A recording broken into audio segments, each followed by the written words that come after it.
আমিও খেয়াল করি নাই কোন সময় 50,000 কিলো হয়ে গেল, আমি দেখি নাই। হঠাৎ দেখলাম, চোখ পড়লো, তো ক্যামেরা বাইর করে নিয়ে আসলাম, চলে আসলাম যে দেখানো উচিত আপনাদের আসলে কি কি করলাম আমি, এই 50,000 কিলোমিটার কিভাবে রাইড করে ফেললাম। 2 বছর অন করতেছি আমি এই বাইক, এর ভিতরে পিস্টন জাতীয় কোনো সমস্যা আমি ভুগি নাই। দেখছো কত সুন্দর দুইজনে দিয়ে দিতেছে, তুই একটু পার দৌড়াই করেন। তো ওই জায়গায় কারাকারি লাগে, স্যার তুই দেস না আমার 100 টাকা তেল ভরার লেগে। আপনার তো বড় ভাই, আমার হলো ছোট ভাই। আমি কি করছি, বড় ভাই লইয়া বলছি তাইলে হয়তো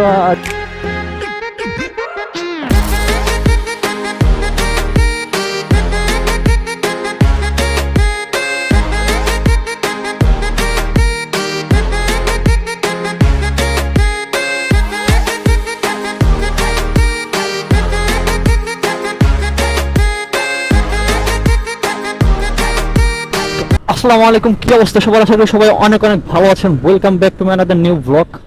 তো আজকে খুবই স্পেশাল একটা বিষয়, সেটা হচ্ছে আমার বাইকের 50K আপ হয়ে গেছে ওডোমিটার, মানে 50,000 কিলোমিটার আমি রান করে ফেলছি। 50,000 কিলোমিটার রান করার পরে আমার বাইকের কন্ডিশন টিপটপ এখনো, মানে A1 আছে, মাখনের মতো চলতেছে এখন পর্যন্ত। আল্লাহর রহমতে ইঞ্জিনে তেমন প্রকারের কোনো কাজই করানো হয় নাই। জাস্ট খালি ভালভ টেস্ট, মানে ভালভ অ্যাডজাস্ট করা হয়েছে, ওই টেপিট যেটাকে বলে এই মিস্ত্রির ভাষায়, মেকানিকের ভাষায়, ওইটা একটু অ্যাডজাস্ট করছি 2-3 বার। আর এই তো, আর গ্যাস কিট একবার চেঞ্জ করছি, ওই যে ইঞ্জিন অয়েল লিক করে যে, ওই কারণে। নাম্বার 1 হচ্ছে ফ্রন্ট টায়ার চেঞ্জ করছি, যেটা 38,000 কিলোমিটারে চেঞ্জ করা হয়েছে আরও প্রায় 6 মাস আগে। Then number 2, chain sprocket full set, ওটা চেঞ্জ করছি। এই দুইটা জিনিসই সব থেকে দামি জিনিস, এই দুইটাই চেঞ্জ করা হয়েছে।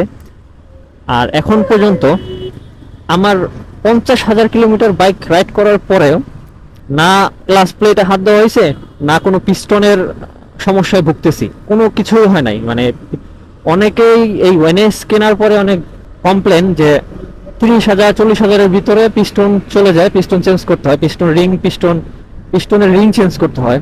আর নাম্বার 3 হচ্ছে এই বল রেসার, জানেন আপনারা হয়তো, আমি ভাঙা রাস্তা দিয়ে একটু রাইড করতে হয়, ওই উত্তরা দিয়াবাড়ি ওই সাইড দিয়ে, মিরপুর ডিএচএস এর ওই রাস্তাটা, ভাঙা রাস্তায় রাইড করার কারণে এইটা চেঞ্জ করতে হয়েছে।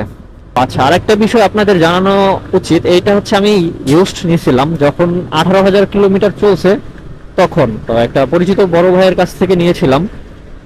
তো সে রাইড করার পরে যা যা চেঞ্জ করছে তেমন কিছু না, জাস্ট এই বল রেসার একবার চেঞ্জ করছিল, মানে আমি চেঞ্জ করার আগে একবার চেঞ্জ করছে, আর আর তেমন কিছু সে চেঞ্জ করে নাই আমি যতটুকু জানি। 18,000 কিলোমিটারে আর কি চেঞ্জ করবে নতুন কন্ডিশনের বাইক? তো যাই হোক, এখন হচ্ছে আর কি তেমন কিছু আর চেঞ্জ করা হয় নাই। এখনো 50,000 কিলোমিটারের মধ্যে আমি পিস্টনে হাত দিই নাই, ক্লাস প্লেটে হাত দিই নাই, এখনো বিন্দাস ক্লাস প্লেটে খুবই খুবই হেলদি আছে। এখন 5,000 RPM এ 65-66 স্পিড গেইন করতেছে। তো বুঝতেছেন এখনো আমারটা সেই ব্রেকিং পিরিয়ডের পরে যেরকমের থাকে সেম ওই রকমেরই আছে।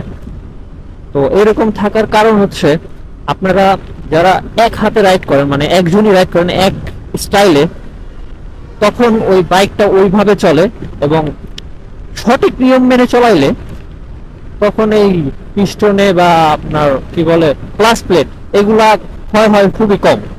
কোম্পানি ক্লেম করে আপনি এই স্টকের ক্লাস প্লেট দিয়ে 1,00,000 কিলোমিটার বাইক রাইড করতে পারবেন। আমি অলরেডি 50,000 আপ করে ফেলছি, তার মানে আমার একটু ভরসা আছে না করা সম্ভব। যদি আমি এইভাবে রাইড করতে থাকি রেগুলারলি, এটা করা সম্ভব, মানে 1,00,000 কিলোমিটার চলতে পারবে আমি বিলিভ করি।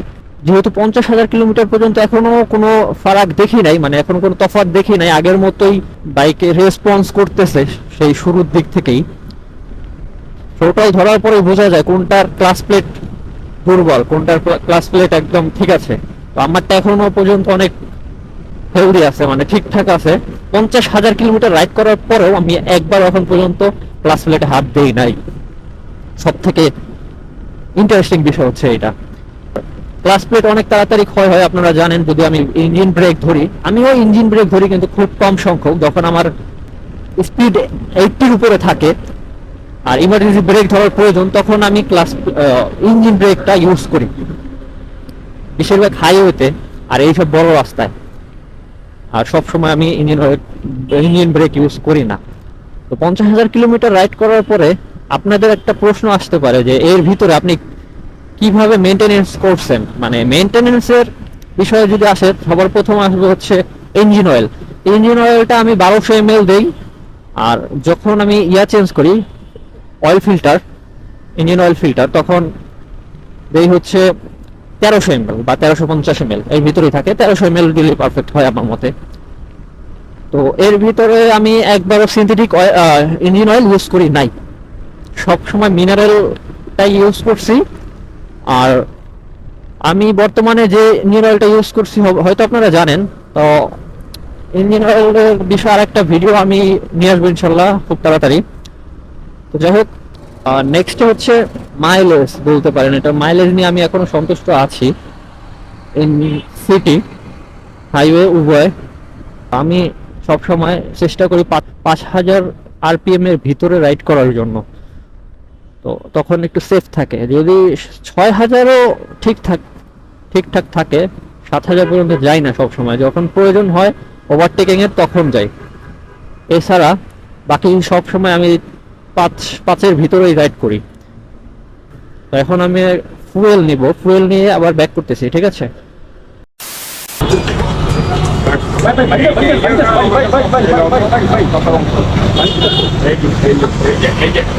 দেখছো কত সুন্দর দুইজনে দিয়ে দিতেছে। কি হয়েছে তার দুটোটাই বলেন, দুটোটাই করবে। দেখছো ওই জায়গায় কারাকারি লাগে, স্যার তুই দেস না আমার 100 তেল ভরার লেগে 500 বাংলা লাগতেছে তোর লেগে। আপনিও ছোট বাইরে লইয়া বলছেন বা বড় বাইরে লইয়া বলছেন। ছোট ভাই, ছোট ভাই না বড় ভাই?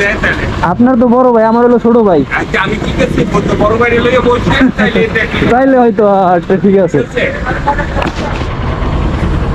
দেখছস অপমান।